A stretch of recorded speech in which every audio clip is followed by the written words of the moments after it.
Alessandrismo, ¿una copia del peronismo? Tras mi último viaje a Buenos Aires, dentro de las muchas fotografías que tomé, hay un símbolo que se repite bastante a lo largo de la ciudad. PB, también en su versión de CB o CFKB. Cristina volverá, que es la reactualización de Perón volverá. Donde más lo vi fue en la calle San José 1111, el balcón donde la expresidenta Cristina Fernández se encuentra cumpliendo arresto domiciliario. Sucede que este símbolo es la respuesta peronista al símbolo que usaron los golpistas en el famoso bombardeo a la Plaza de Mayo. El fatídico 16 de junio de 1955, los aviones de la Armada Argentina que atacaron la Plaza de Mayo se encontraban todos pintados con este símbolo, CB, Cristo vence. Recordemos que el régimen de Perón comenzó a tambalear justamente cuando se peleó con la Iglesia Católica. Pero aquí viene lo interesante, la B de Victoria, o el PB, guarda no pocas semejanzas con la propaganda de otro presidente, pero de Chile, Jorge Alessandri. Para la campaña presidencial del año 1970, el gran símbolo de la candidatura de Jorge Alessandri, expresidente de la República, eran las letras AB. Alessandri volverá. El expresidente iba a salir en la papeleta con el número 2. De ahí que el 2 también fue parte importante de la propaganda de Alessandri. 2 por la papeleta y 2 por la B de Victoria. Entonces, ¿Alessandri le copió a Perón? Es lo más probable. Recordemos que para su primera campaña presidencial, donde fue electo, en el año 1958, la propaganda de Jorge Alessandri se anotó un gran hitazo cuando publicaron el famoso afiche dibujado por Coque Delano y craneado también por el publicista José Estefanía, donde se veía a Jorge Alessandri apuntando con el dedo y diciendo "a usted lo necesito". Una clara referencia al tío Sam y su "I need you". Entonces, si el 58 Jorge Alessandri copió la propaganda norteamericana, todo indica que no tuvo ningún problema para el año 1970 copiar la propaganda peronista. Y es que no eran pocos los vínculos que tenía con el peronismo. Don Arturo Alessandri Palma y don Juan Domingo Perón no solo se conocieron en persona, sino que se admiraban mutuamente. En esta maravillosa fotografía proporcionada por mi querido amigo Felipe, un saludo para Felipe Martínez, síganlo en Instagram, Historia Republicana, vemos al entonces presidente Arturo Alessandri en su segundo mandato dándole la mano al entonces mayor Juan Domingo Perón, quien había sido recién nombrado agregado militar en la Embajada de Argentina en Santiago de Chile. El mismísimo Perón llegó a decir estas palabras de su par chileno: "A don Arturo Alessandri lo traté y frecuenté muy de cerca. Fuimos muy amigos. El primer retrato que tuve de un hombre público en mi despacho fue el de Alessandri, presidente de Chile, cuando lo conocí, y le cobré un aprecio profundo. Creo que él jamás perdió la visión de Chile integrado en la comunidad sudamericana". Mientras que por el lado chileno, el León de Tarapacá fue un gran defensor del mandatario argentino durante las sesiones de la Cámara Alta.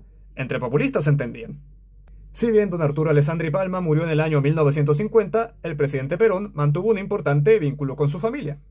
Sin ir más lejos, durante su segunda visita a Chile, en febrero del año 1953, Perón aprovechó de visitar en el Cementerio General el mausoleo de los Alessandri, donde se encontraba enterrado don Arturo Alessandri. En esta fotografía, también cortesía de Felipe, lo vemos dándole un abrazo a Eduardo Alessandri, hijo del exmandatario. La relación entre Eduardo Alessandri y Juan Domingo Perón también fue muy estrecha. Eduardo, hijo de Arturo y hermano de Jorge, mantuvo importantes vínculos y negocios con Argentina, y específicamente la Argentina de Perón. Eduardo Alessandri mantuvo importantes negocios con el IAP, el Instituto Argentino de Promoción e Intercambio, consorcio público-privado creado por el gobierno de Perón con el objetivo de controlar el comercio y la producción argentina en el marco de sus planes quinquenales. De ahí que durante sus continuos viajes a Buenos Aires era común que Eduardo Alessandri fuera invitado ni más ni menos que a la Casa Rosada.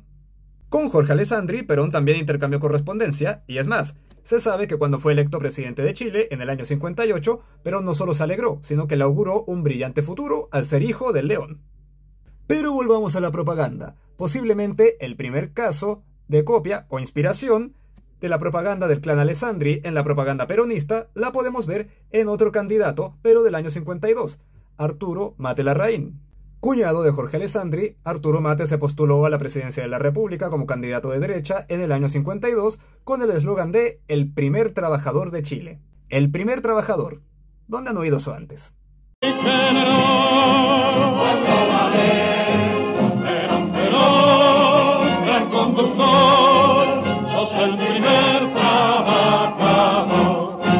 En resumen, reminiscencias de la propaganda peronista en la propaganda alessandrista. Tenemos en primer lugar al Primer Trabajador, con Arturo Mate, pero también en la campaña por la reelección de Jorge Alessandri en el año 70, al menos dos elementos.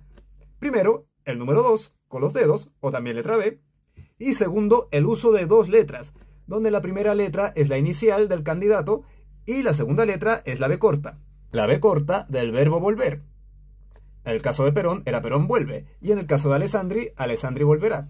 Mismo verbo conjugado de forma distinta. Tiempo presente, tiempo futuro. Raya para la suma, más allá de la propaganda. ¿Había semejanzas ideológicas entre el alessandrismo y el peronismo? Entre Juan Domingo Perón y Arturo Alessandri Palma, la respuesta es sí, los dos fueron populistas consumados. Pero entre Perón y Jorge Alessandri, la verdad es que no. Lo cierto es que ahí Jorge Alessandri simplemente se colgó de su apellido y de los contactos formados por su familia. Si vemos el gobierno de Jorge Alessandri, lo que vemos es un gobierno de derecha, tecnocrático, muy austero y enemigo de la demagogia, todo lo contrario a lo que representaba Perón. Entonces, no había mayores semejanzas, salvo en su política internacional. Ahí sí que Jorge Alessandri y Juan Domingo Perón eran muy parecidos. Y es que ambos fueron grandes defensores de la tercera posición. Recordemos que Jorge Alessandri invitó al dictador yugoslavo Josip Tito a visitar Chile. Fue justamente tras las conversaciones que sostuvo con el mariscal Tito que Chile entró al movimiento de los países no alineados en el año 1963. De forma muy parecida a Juan Domingo Perón, que condenaba tanto al comunismo como al capitalismo y que buscó mantener relaciones tanto con Washington como con Moscú. ¿Y usted? ¿Es alessandrista o peronista?